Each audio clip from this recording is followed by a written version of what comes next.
This morning, President Trump weighing a range of options for how the U.S. could respond to Iran, including a possible U.S. military strike, according to multiple current and former administration officials. The president speaking to Israeli Prime Minister Netanyahu by phone Tuesday and huddling with his national security team in the Situation Room for more than an hour, making no public comment on the crisis afterwards.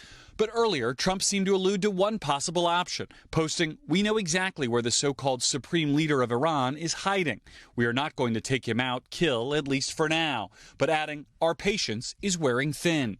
The president also demanding Iran's unconditional surrender and claiming we now have complete and total control of the skies over Iran. After long pressing Iran to negotiate to end its nuclear program, the president suggested Monday that the window to talk may now be closed. They should have done the deal. I told them, do the deal.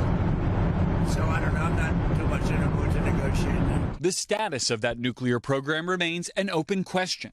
In March, Trump's director of national intelligence, Tulsi Gabbard, testifying on Capitol Hill. The IC continues to assess that Iran is not building a nuclear weapon, and Supreme Leader Khamenei has not authorized the nuclear weapons program that he suspended in 2003. The president asked about those comments Monday. I don't care what she said. I think they were very close to having.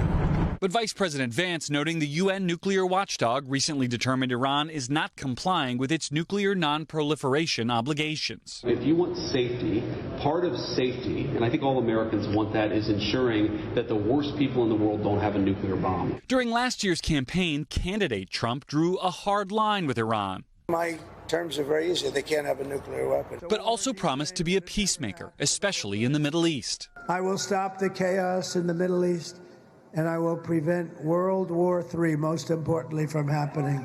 Now, as President Trump, he faces a pivotal decision that could require taking one path and abandoning the other.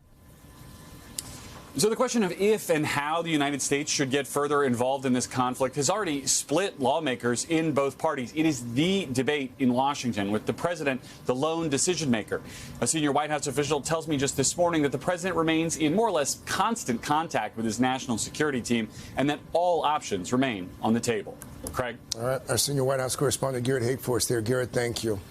Hey, thanks for watching. And don't forget, you can catch the Today Show every morning on NBC or take Today when you're on the go. Just follow the Today podcast on Apple Podcasts, Spotify, or wherever you listen.